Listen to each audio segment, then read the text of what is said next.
A cathedral spire was never just a declaration of faith. It was a battlefield. Beneath the soaring stone of Europe's greatest monuments raged a hidden war between royal architects and the craft guilds sworn to sabotage them. You will discover the secret tactics and bitter conflicts that dictated which structures would stand for centuries and which would crumble before they were finished. Who truly held the power to build a kingdom's dreams, and what desperate measures would craftsmen take to protect their ancient secrets? This is the story of how pride and power were carved into the very foundations of history.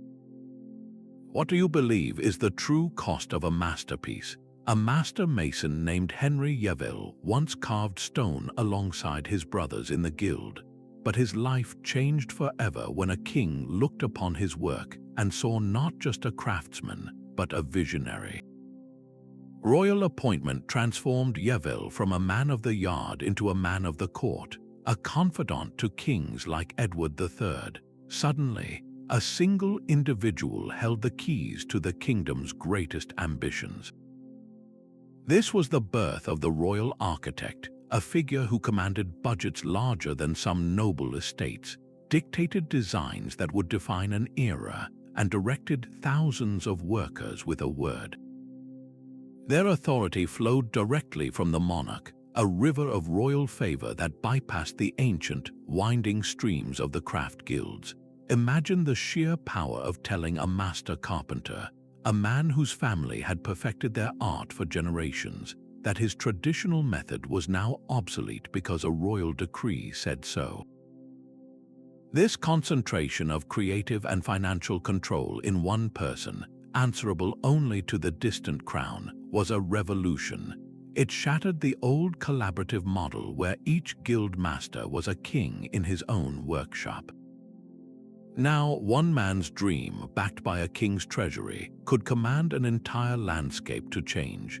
This unprecedented shift did not go unnoticed in the masons' lodges and carpenters' halls. The stage was set for a confrontation not just over bricks and mortar, but over the very soul of craftsmanship. For the guilds, knowledge was not just a tool but a shield. Inside the guild hall, the world operated on principles that had stood for centuries.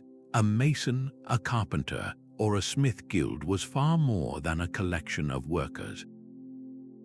It was a self-contained universe, a powerful combination of a trade union, a regulatory body, and in many ways a secret society. These organizations meticulously controlled every aspect of their craft.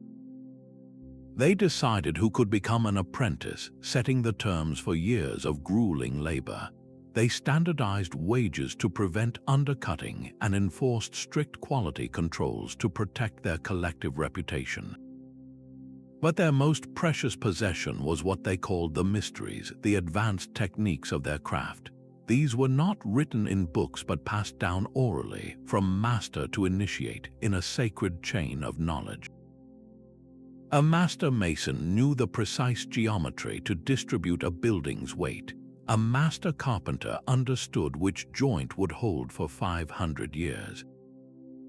These were the secrets that built cathedrals, and they were guarded with a fierce, almost religious zeal.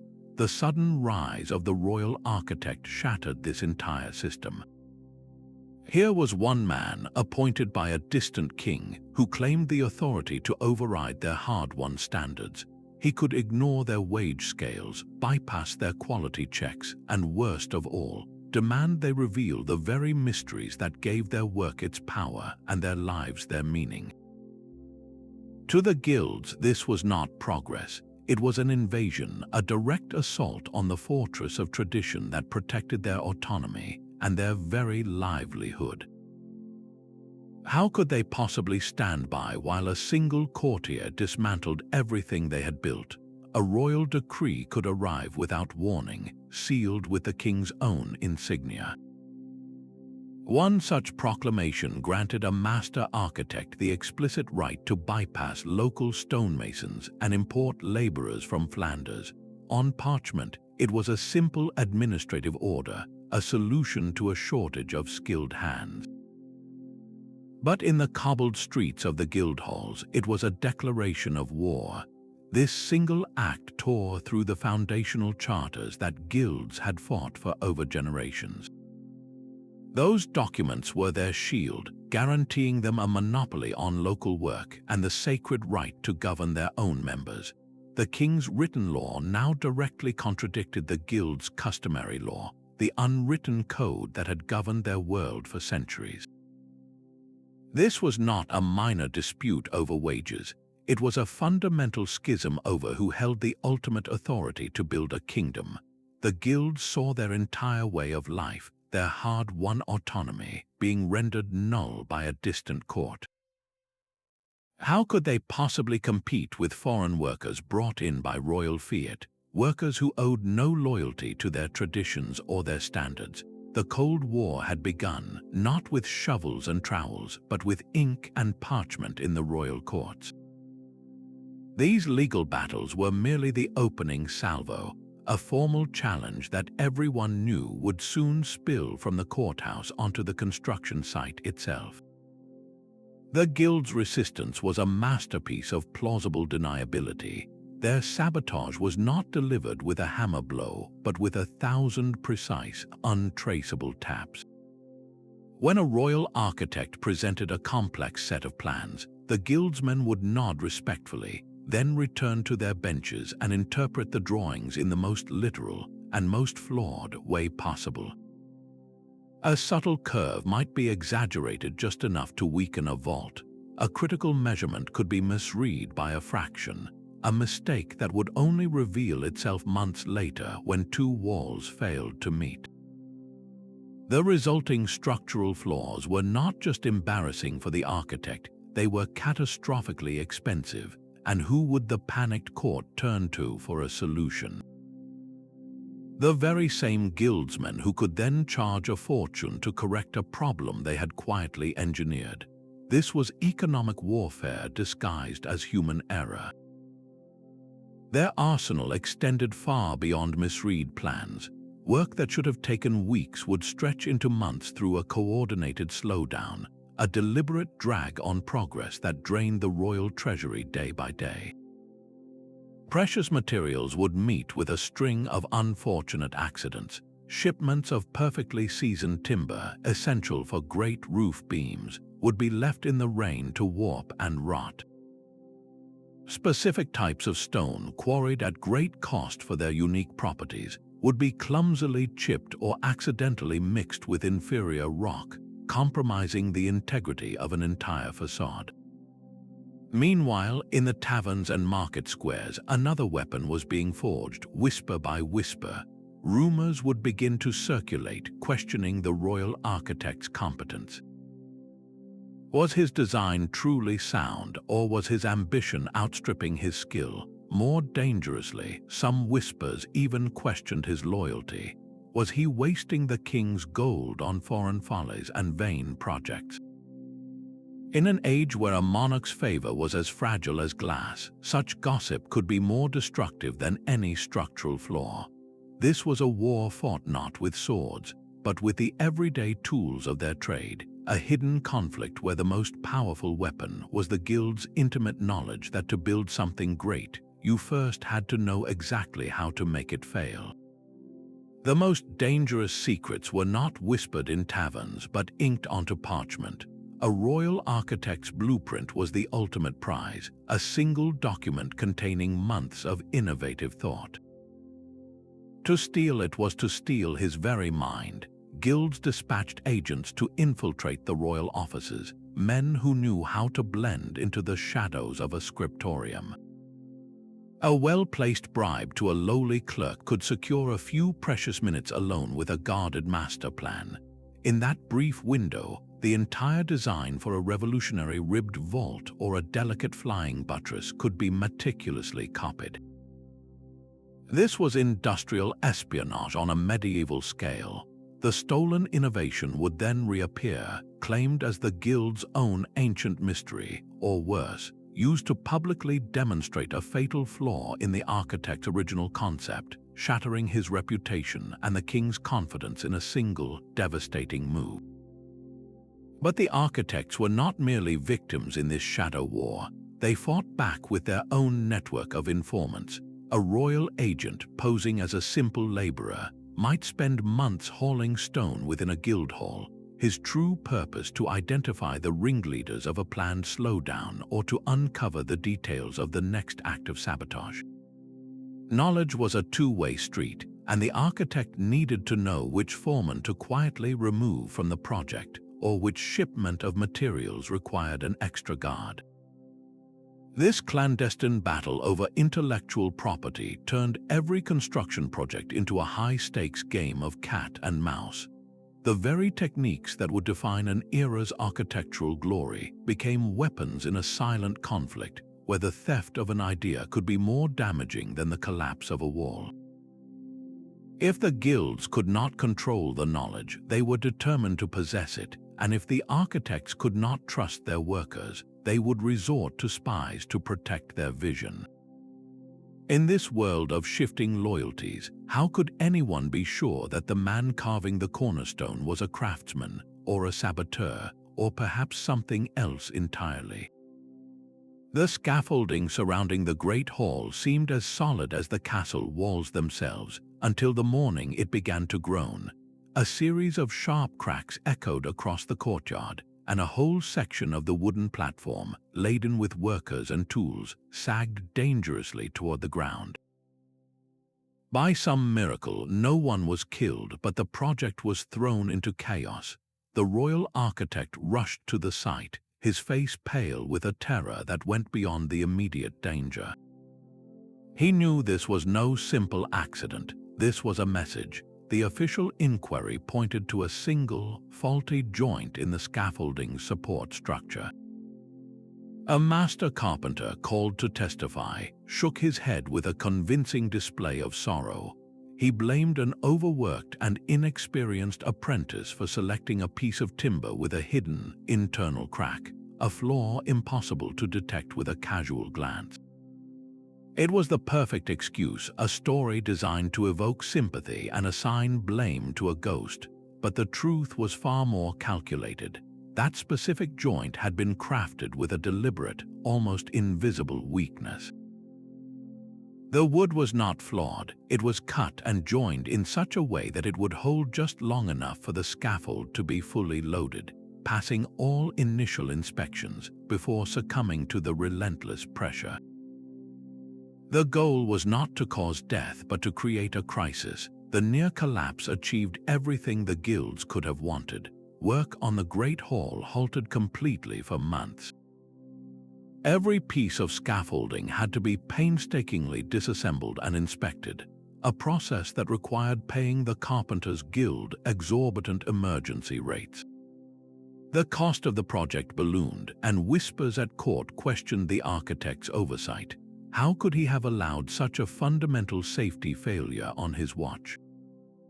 The guildmasters, meanwhile, presented a united front of humble competence, publicly lamenting the error while privately secure in their victory. They had demonstrated with brutal clarity that the architect's grand vision was utterly dependent on their skill and, more importantly, on their goodwill. His authority was an illusion they could dismantle with a single, carefully placed piece of wood. A master architect could command armies of laborers, but he could not command the forests. The true power of the guilds often lay not in the workyard, but in their absolute control over the very materials that made construction possible.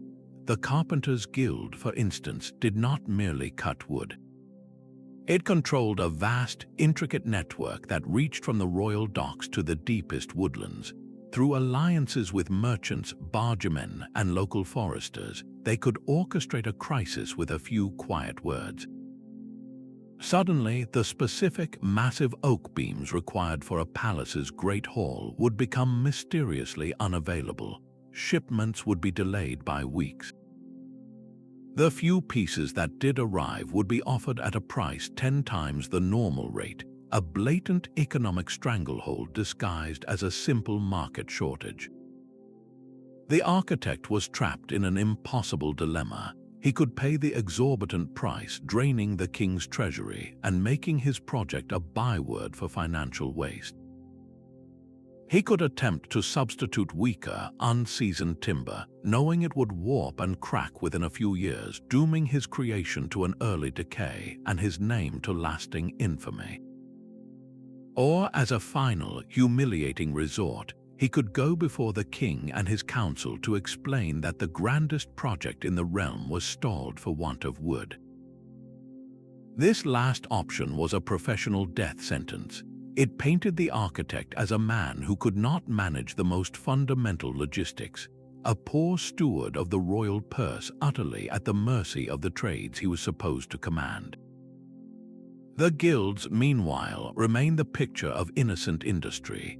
They would shrug and speak of poor harvests and difficult river conditions, all the while demonstrating that their influence wove through the entire economic fabric of the kingdom.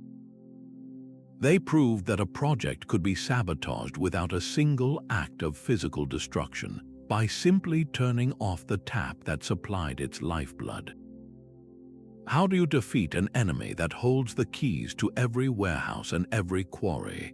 A single unsigned letter could bring a kingdom's greatest project to a halt.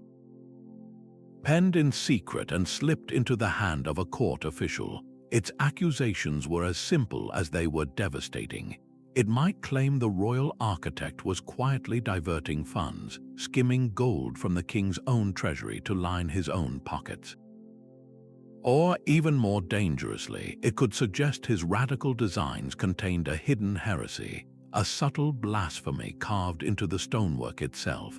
In an era before facts could be quickly checked, these anonymous whispers carried the weight of truth.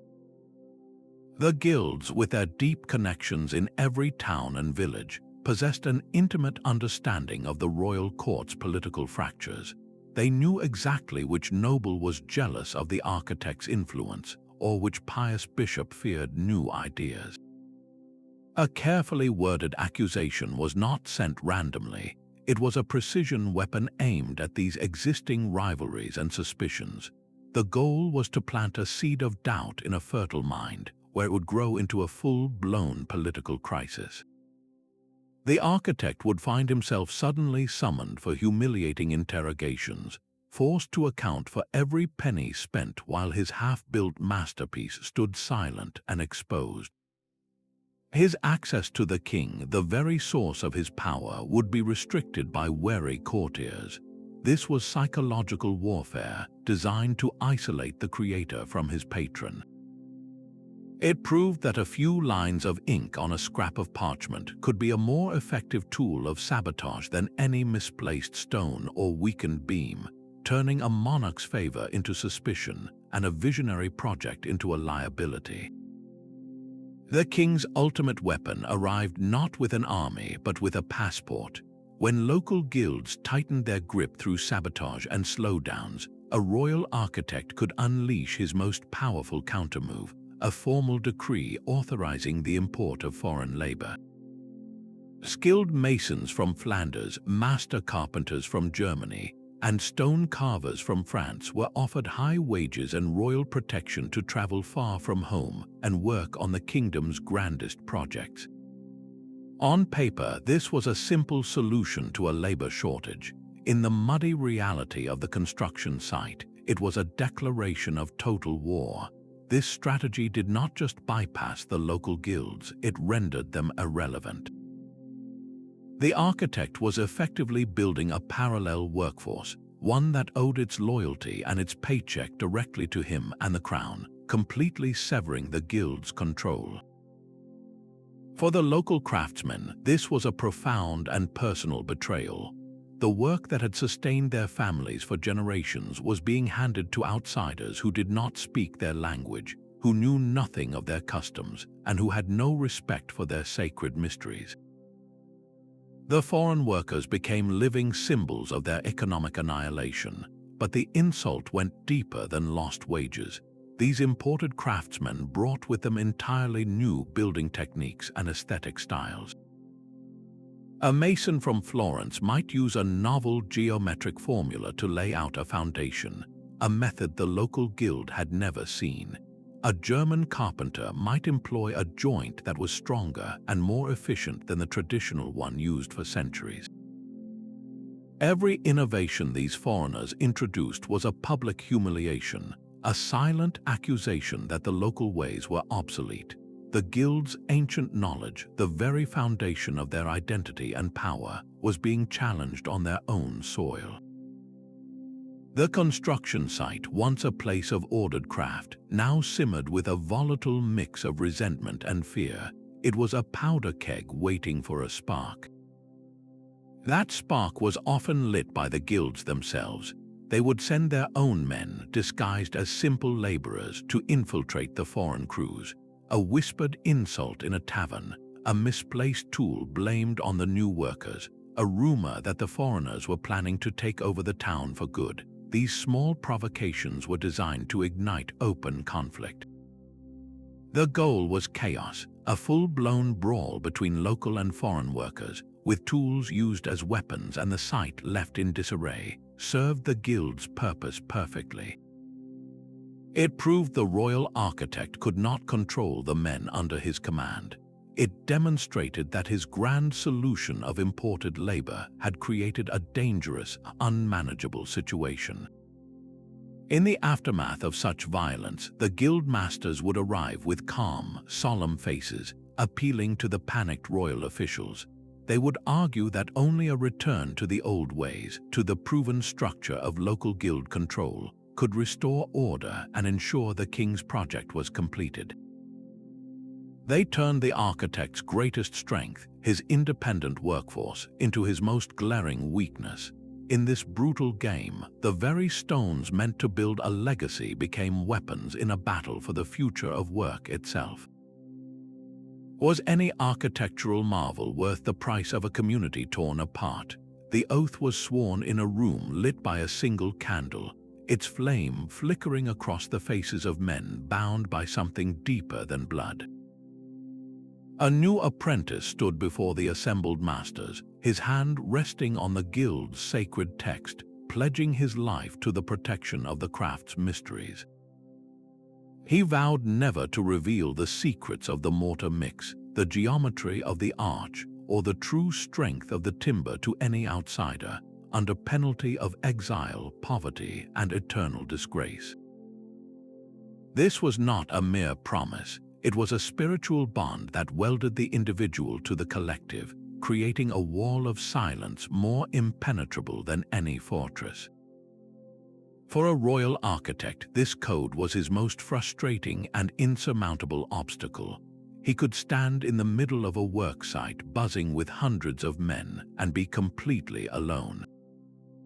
He might suspect a specific master mason of deliberately misaligning a cornerstone, or a carpenter of sabotaging a crucial beam. He could see the evidence with his own eyes. But when he demanded answers, he was met with a unified, impenetrable front of blank stares and shrugged shoulders. No one saw anything, no one knew anything. The guildsman who had committed the act and the guildsman standing right next to him were bound by the same unbreakable vow.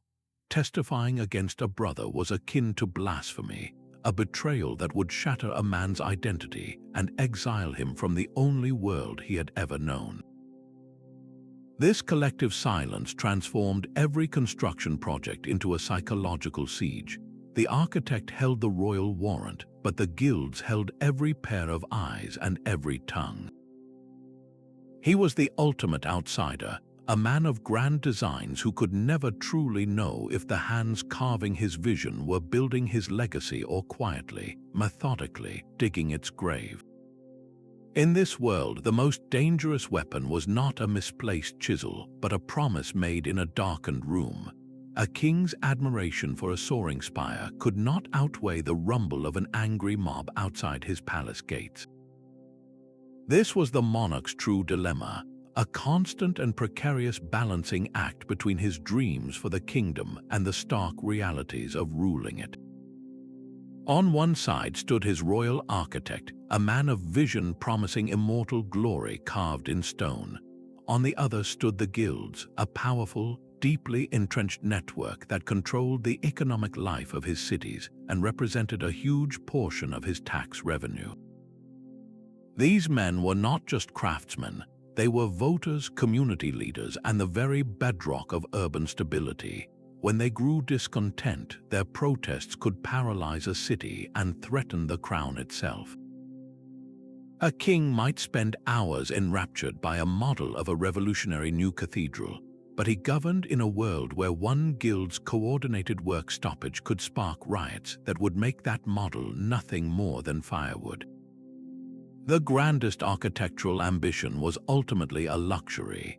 A stable treasury and a peaceful kingdom were necessities. So, when the guild's whispers of sabotage escalated into open petitions and threats of widespread unrest, the monarch's choice was often brutally pragmatic.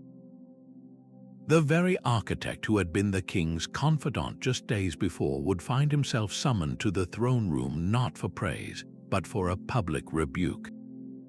The king, performing a theater of power for the guildmasters standing watchfully at the back of the hall, would chastise his own appointee for cost overruns, for delays, for any excuse that would serve the moment. In the most extreme cases, the visionary was simply dismissed, his revolutionary plans shelved forever. It was a profound betrayal, yet one born of political survival. The architect's dream was sacrificed not because it was flawed, but because it had become too expensive, not in gold, but in the fragile currency of civic peace.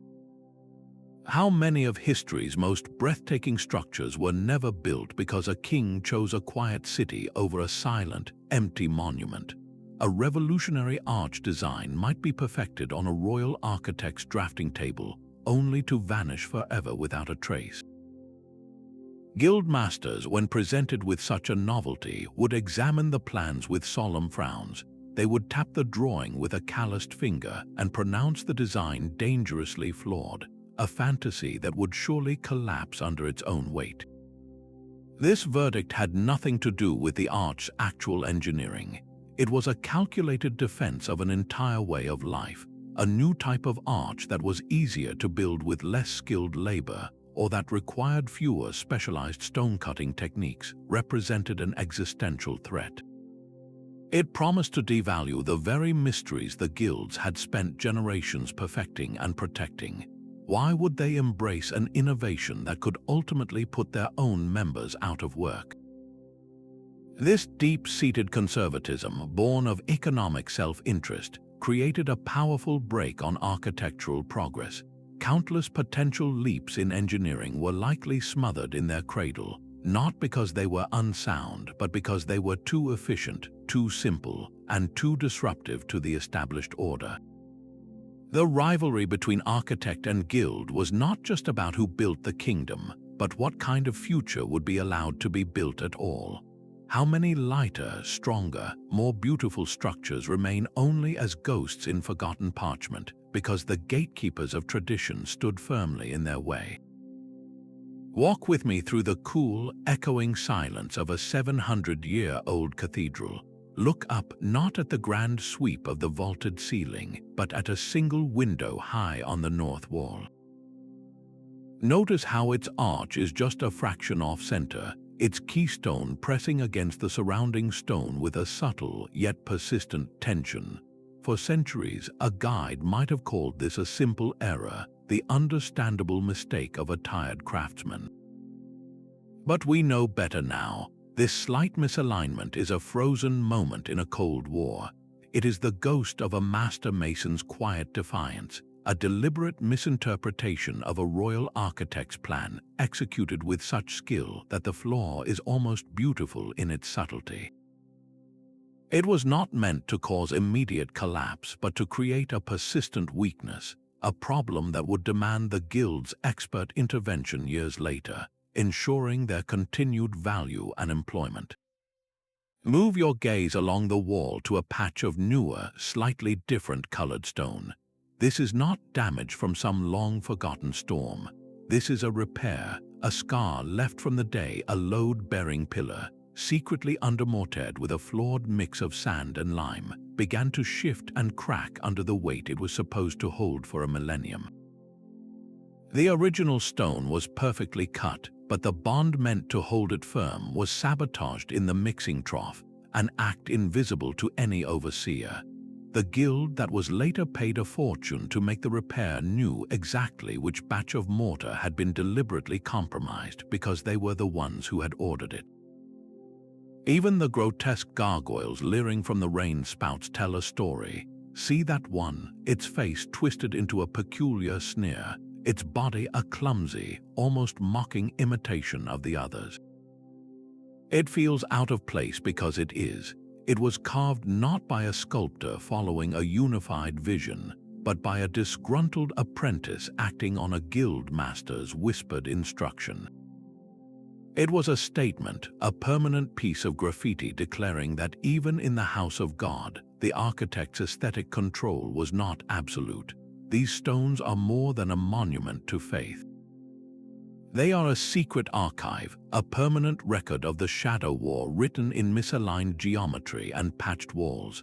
Every curious anomaly is a clue, a testament to the immense pressure, the forced compromises, and the quiet acts of rebellion that are the true, hidden foundation of so many of our greatest historical structures. What other secrets are waiting in plain sight, hidden in the very fabric of the past? The true cost of this hidden war was measured in mountains of gold and decades of stolen time. While the official records of kings spoke piously of divine will and unforeseen hardships, the real reasons for constant delays and exploding budgets were far more human. A great cathedral, projected to take 30 years and a king's ransom, could easily swallow 50 years and 3 royal treasuries. On the surface, this was blamed on the sheer ambition of the structures. But dig deeper into the account books, and you find the fingerprints of deliberate economic sabotage. Every load of stone that had to be discarded because it was secretly flawed represented not just the cost of the stone itself, but the cost of the labor to quarry it, the carts to haul it, and the men to unload it, all wasted. Every section of a wall that had to be torn down and rebuilt after a mysterious collapse doubled the labor cost for that portion of the project. The guilds understood that a delayed project was a more expensive project, and an expensive project was a vulnerable one. It tested the patience of the monarch funding it. A king might be willing to finance a legacy, but his enthusiasm waned when that legacy began to resemble a bottomless pit, draining funds needed for armies, for diplomacy, for the very stability of his reign. The constant, grinding delays orchestrated through work slowdowns were a form of financial torture. Imagine a workforce of 500 men, each paid a daily wage, moving with a deliberate, glacial pace. A task that should take 1 week stretches into 3. The treasury bleeds gold day after day with little visible progress to show for it. The royal architect is trapped. He cannot prove the slowdown is intentional because the guild masters will simply point to the complexity of the work. He cannot fire the workers, for there are no others to hire. He can only watch as his patron's fortune and his own reputation are slowly eroded. This was the guild's ultimate leverage. They demonstrated that they could make grand ambition financially unsustainable, forcing kings to choose between their pride and their purse. How many soaring spires remain forever unfinished, not for want of faith or skill, but because the hidden costs of conflict simply bankrupted the dream. Yet the sound of a city burning could silence even the most bitter rivalries. In the smoldering aftermath of a great fire, or under the looming shadow of an invading army, the usual rules of power dissolved. Faced with a common enemy in chaos or conquest, the royal architect and the guild masters would find themselves standing in the same ash-covered square, their endless cold war suddenly a pointless luxury. The architect's grand vision was no longer a threat to tradition, but the only hope for rapid restoration. The guild's vast manpower and deep reserves of skill were no longer weapons of sabotage, but the kingdom's only chance for survival. In these desperate moments, a fragile, powerful truce would take hold. The architect would unroll his emergency plans not as a decree, but as a proposal. The guildmasters would gather around not to find flaws, but to offer solutions. Their ancient mysteries, once guarded so fiercely, were now openly shared to speed the work. A revolutionary bracing technique for a compromised wall, once dismissed as a foreign folly, was now embraced as a collective salvation. Work proceeded with an intensity that defied all normal schedules. Guild carpenters and royal surveyors worked side by side through the night, their lanterns glowing in the ruins. The usual slowdowns vanished, replaced by a shared, desperate urgency.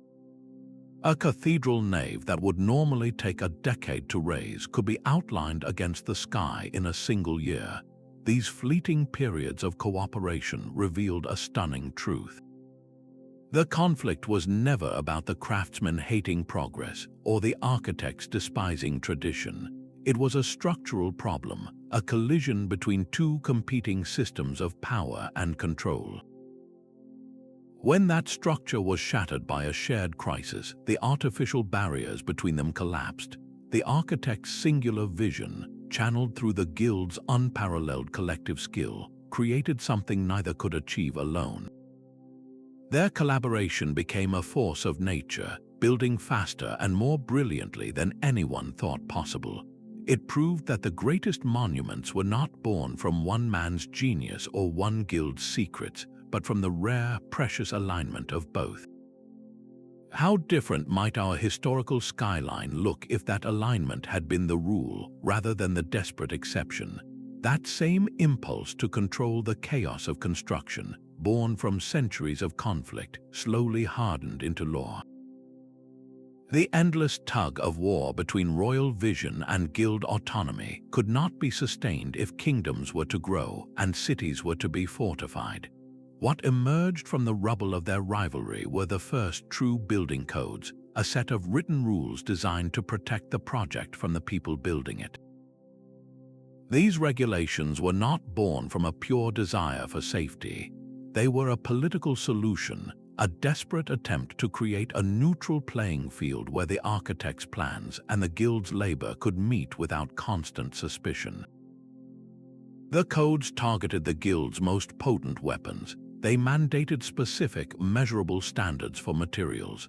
A beam of oak had to be of a certain thickness and age, verified by an independent inspector. Mortar had to be mixed with clearly defined ratios of lime and sand, its consistency open for anyone to check. This was a direct assault on the mysteries.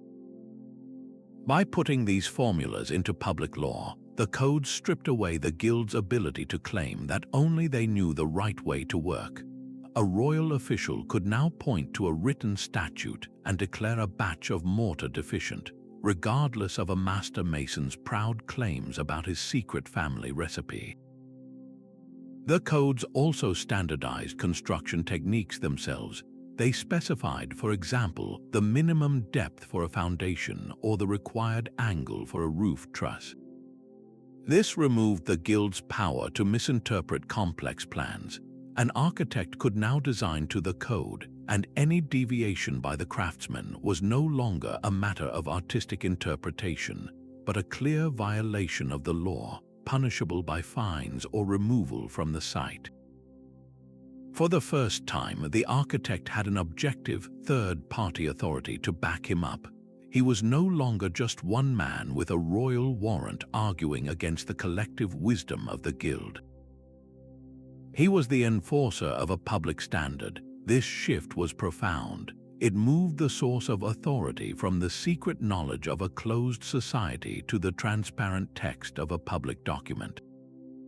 The guild's power, which had been rooted in their control of how things were done, was now challenged by a higher power that defined how things must be done. The ancient, unwritten code of the workshop was forced to bow to the new, written code of the kingdom.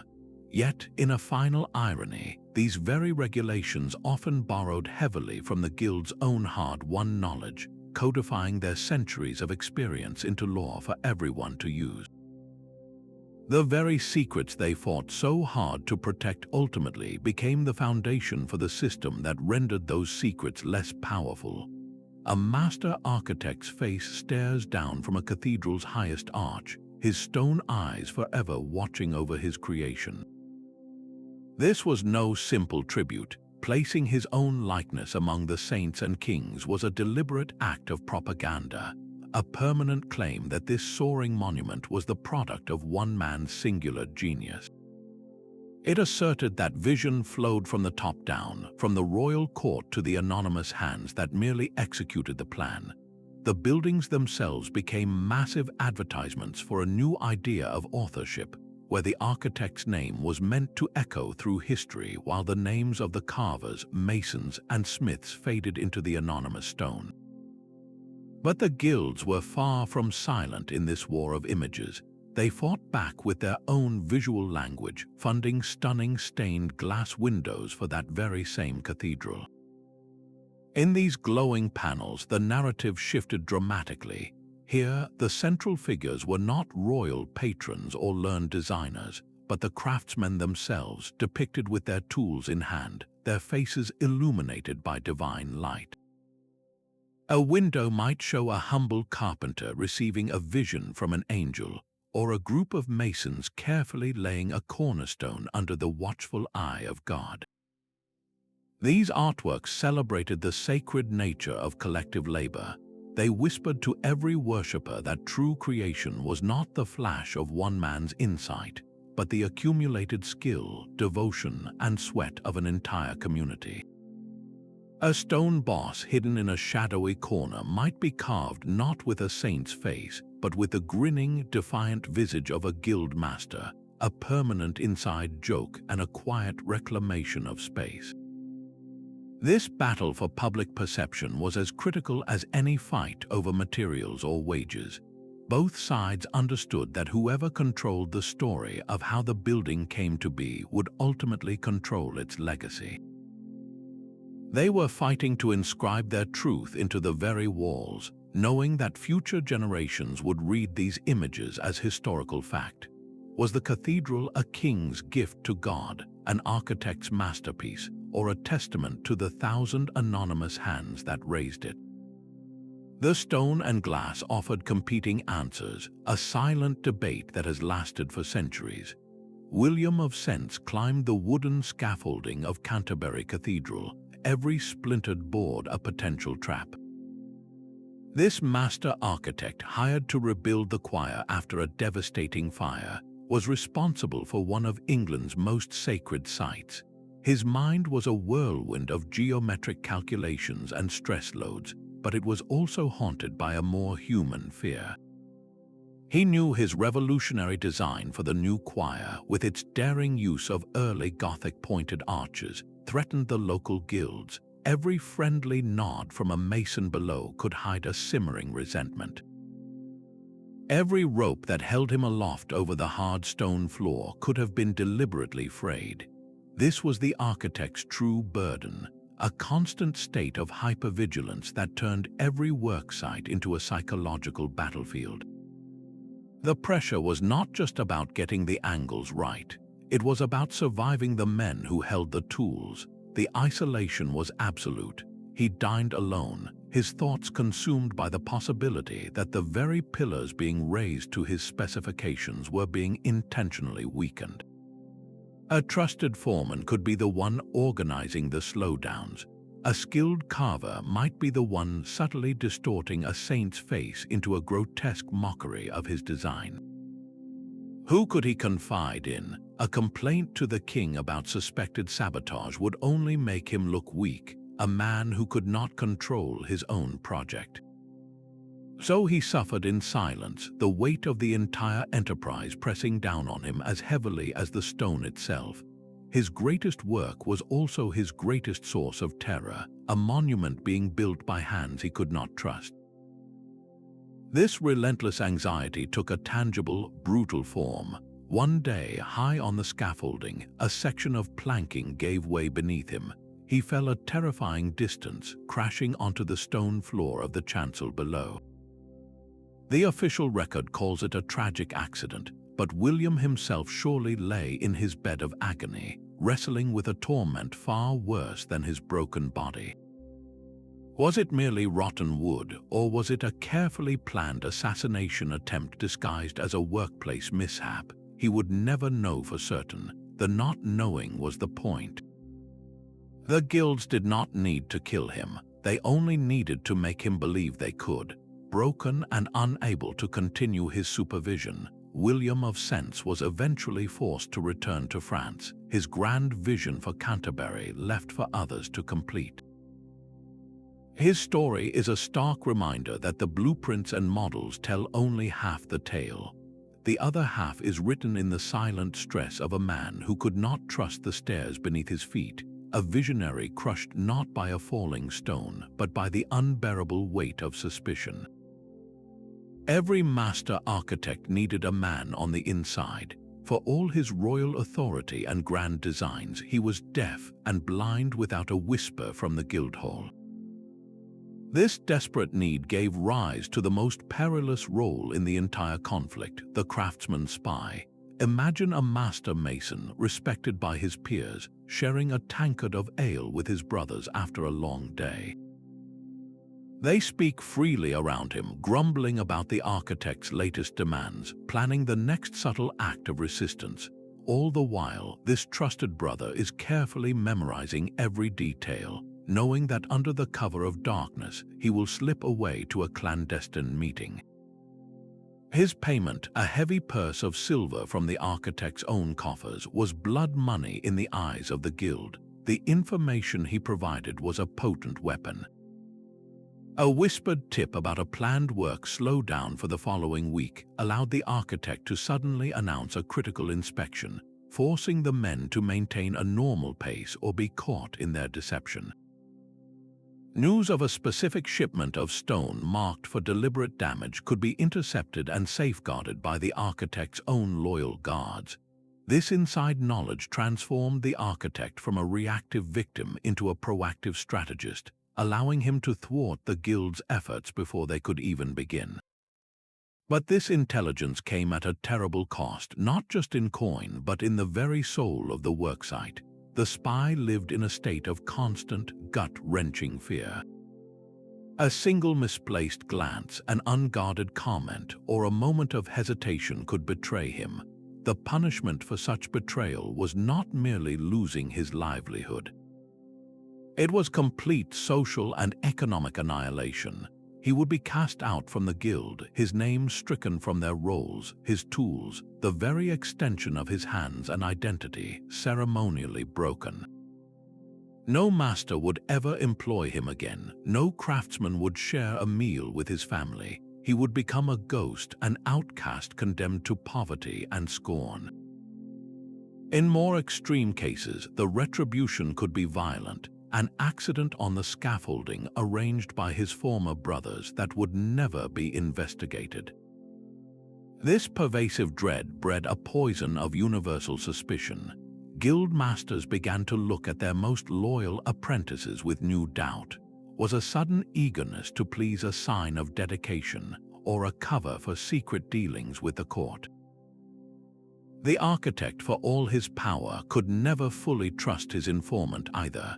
Was the information he provided genuine, or was it an elaborate ruse, a piece of disinformation fed to him by the guild to lead his project into an even greater disaster? The worksite became a hall of mirrors, where every friendly face could be a mask and every piece of advice a potential trap. The presence of a single spy turned every alliance to glass, transparent and fragile, ready to shatter at the slightest pressure. In this world of hidden loyalties, the most dangerous flaw was not in the stone, but in the trust between the hands that laid it. A new machine on the worksite was never just about lifting heavier stones. It was a declaration of independence. When a royal architect secured a state-of-the-art treadwheel crane, Its intricate gearing and massive wooden wheel promised to hoist blocks twice as fast with half the men. For the architect, this was pure progress, a way to bypass the guild's deliberate slowdowns and meet his ambitious deadlines. He saw the future in its turning gears, a future where the king's vision was no longer held hostage by the strength of 100 guildsmen's backs. But from the shadow of the guild hall, the machine looked like something else entirely. It was a monster built to devour their livelihoods. Every revolution of its great wheel threatened to grind their years of specialized training into irrelevance. Why pay a team of 20 men to painstakingly haul a cornerstone into place with ropes and pulleys when 5 men and this foreign contraption could do it in an hour? The crane was not a tool, it was a weapon aimed at the very heart of their economic survival. Their resistance was immediate and multifaceted. Some guilds mounted public protests, appealing to the town's fear of the new. They argued that these machines were untested and dangerous, that they cheapened the sacred act of building, and that they placed efficiency above the soul of craftsmanship. It was a powerful argument, framing their economic self-interest as a moral stand for tradition. Behind the scenes, the sabotage was more direct. A crucial wooden gear left out in the rain would mysteriously warp and crack. A vital iron pin securing the lifting mechanism would be found missing, having worked itself loose in the night.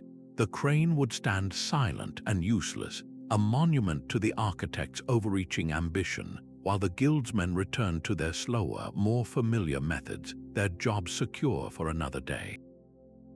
In the most defiant acts, a guild would simply refuse to operate the machine altogether. They would stand by, arms crossed, as the expensive import gathered dust, forcing the architect to either capitulate or find outsiders to run it, a move that would only deepen the resentment and risk open violence. This technological arms race proved that innovation was never neutral. Every new pulley, every improved winch was a political statement, a move in the endless chess game for control over how a kingdom was built. The Grand Palace was to be his legacy, a sprawling complex of towers and halls that would forever bear his name. But as the years dragged on and the treasury bled dry, the king's admiration curdled into cold fury. The final accounting was a death sentence for the architect's career. The project, originally budgeted for a king's ransom, had consumed 3 times that amount and was still a skeleton of crumbling walls and gaping windows. The official inquiry was swift and merciless. He was not simply dismissed. He was publicly stripped of his titles before the entire court, his personal property and lands confiscated by the crown to recoup a fraction of the staggering losses. His tools, his models, his precious library of architectural drawings, all were seized. The man who had once walked with kings was cast out with nothing but the clothes on his back, a ruined man forced to beg for scraps from the very guilds he had tried to master. His replacement was a careful, pragmatic man, a former guild master himself who understood the delicate art of compromise. He did not present radical new designs. His first act was to host a lavish feast for the guild leaders, publicly vowing to respect their ancient customs and wage scales.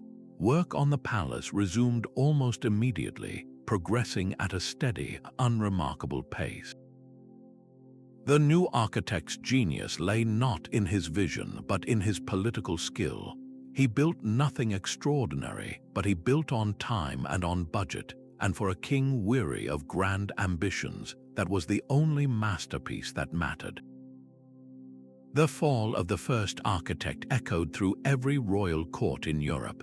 It was a brutal lesson written not in stone, but in the ruin of one man's life. An architect could possess all the genius in the world, but without the cooperation of the hands that held the trowels, his dreams were just kindling for the fires of royal displeasure.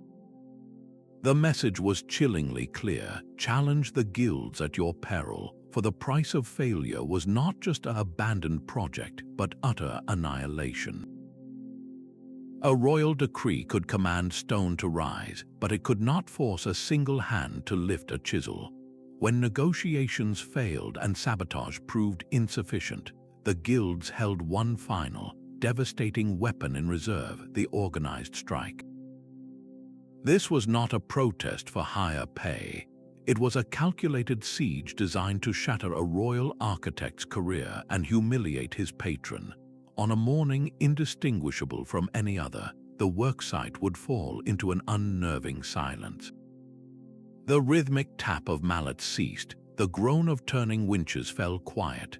Every craftsman, from the lowliest apprentice to the most revered master, laid down his tools in perfect unison and walked away.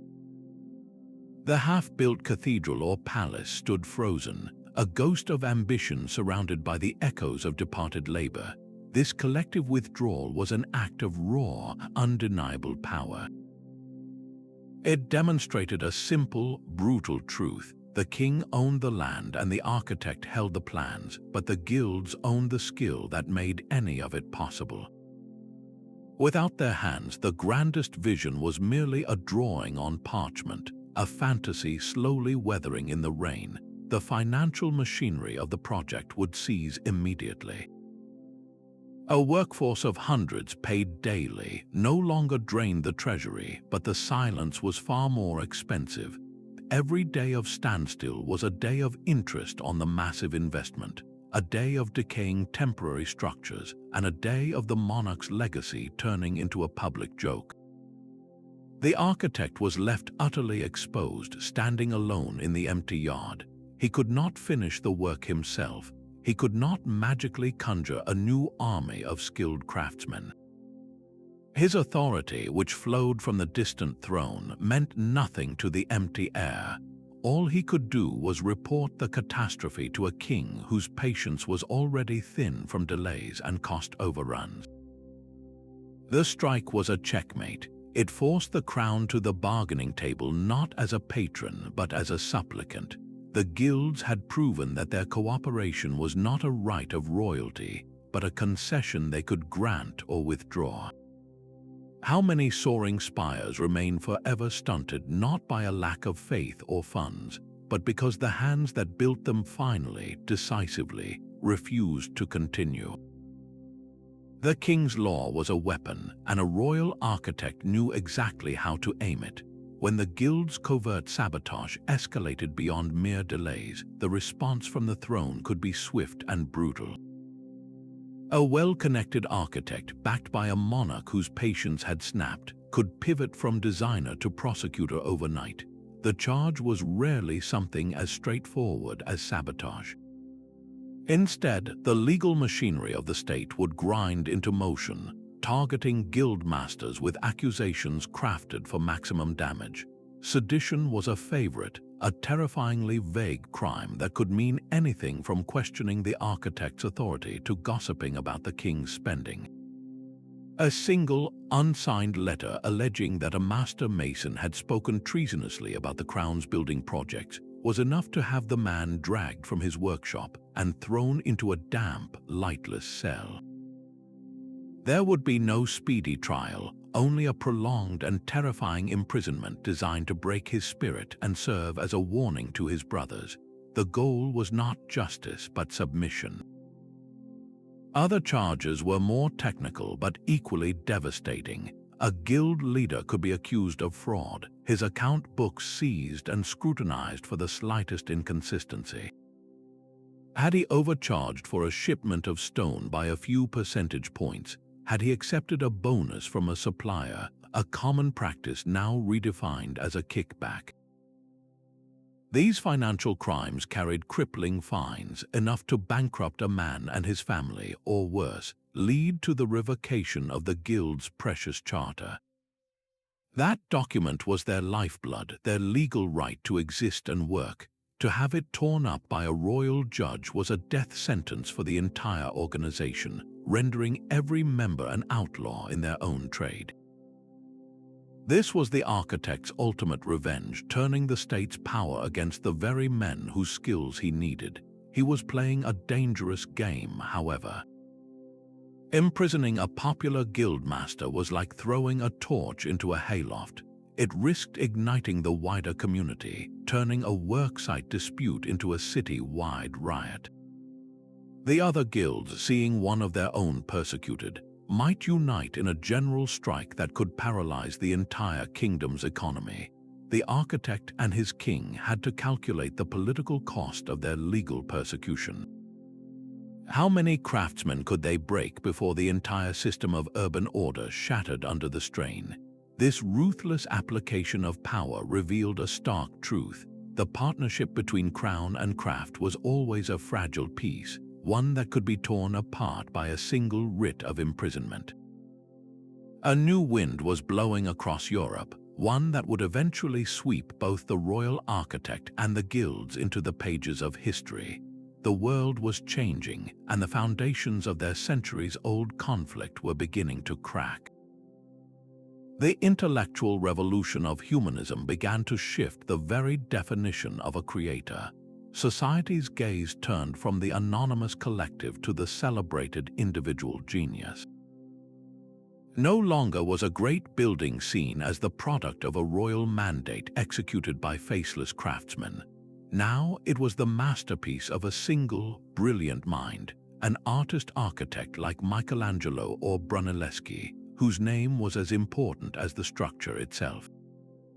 This new ideal celebrated the designer's vision over the guild's collective skill, making the royal architect's claim to singular authority seem less like an innovation and more like a precursor to this new age of artistic celebrity. At the very same moment, the economic ground was shifting beneath the guild's feet. The rigid, localized monopolies they had defended so fiercely were being shattered by the expanding trade and market forces of the Renaissance. A king no longer needed to beg a local guild for carpenters. He could now contract with independent capitalist builders who operated outside the old system. The growing power of centralized states, with their sprawling bureaucracies and standardized laws, further chipped away at the guild's autonomy. Why should a monarch negotiate with a dozen different craft organizations when his own state apparatus could now regulate building standards and hire labor directly? The very machines the guilds had once sabotaged were becoming commonplace, reducing the demand for the highly specialized, handcrafted techniques that were the source of their power. The epic rivalry that had defined medieval construction was running out of fuel. The royal architect, as a direct extension of the king's personal will, was being replaced by state-employed engineers and independent artists. The all-powerful guilds were being outflanked by a new, globalized economy that had no patience for their ancient mysteries and restrictive practices. They were two titans, once locked in a struggle that shook the foundations of cathedrals, now both being made obsolete by the dawn of a modern world that had simply moved on. Their war was over not because one side had won, but because the battlefield itself had vanished. The same hidden war that played out on medieval scaffolds now unfolds in glass-walled corporate headquarters. The guild's quiet theft of architectural plans finds its echo in the shadowy world of industrial espionage, where a tech company's prototype designs are hacked and replicated by a rival halfway across the globe. Just as a master mason might deliberately misinterpret a blueprint to weaken a vault, a disgruntled software engineer today might insert a single, nearly undetectable line of flawed code into a critical system, creating a vulnerability that only reveals itself months later during a massive launch. The tools have changed from chisels to keyboards, but the underlying motive remains identical: the protection of a group's economic turf and hard-won knowledge against a centralized authority demanding control. The modern trade union, with its collective bargaining and threat of organized strikes, is the direct descendant of the medieval guild's coordinated slowdowns. When a powerful union today halts production on a factory line or grounds every plane in an airline's fleet, it is deploying the same ultimate weapon that the stonemasons used when they laid down their tools and walked away from a half-built cathedral. The dynamic is unchanged, a demonstration that management's grand vision is utterly dependent on the cooperation of the skilled hands that bring it to life. This ancient rivalry between top-down vision and bottom-up skill is not a relic. It is the fundamental tension shaping our contemporary workplace from the boardroom to the factory floor. Every negotiation over wages, every dispute over automation, and every case of corporate theft is just a new chapter in a very old story. How many of our modern economic battles are simply medieval conflicts wearing a modern suit? These great structures are frozen records of a profound human struggle. The soaring spire was not just a declaration of faith, nor was the sturdy castle merely a symbol of power. They are the petrified outcomes of a hidden war, a relentless struggle between the singular genius of the royal architect and the collective might of the guilds. For centuries, this shadowy rivalry was fought not with armies on a battlefield, but with blueprints and boycotts, with chisels and whispers on 1,000 scaffolds across Europe.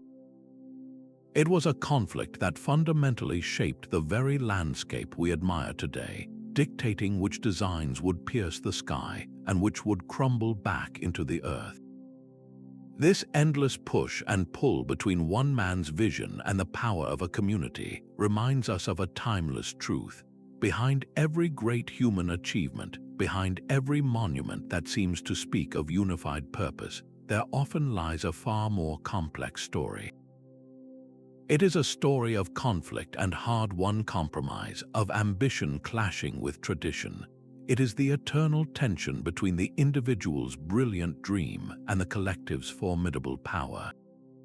So the next time you stand before an ancient cathedral or a ruined castle, look beyond the stone. See it not as a silent relic, but as a permanent lesson. History is never built by great minds alone. It is constructed by the complex, contentious, and brilliantly human societies those minds must navigate. The stone simply holds the memory of the struggle.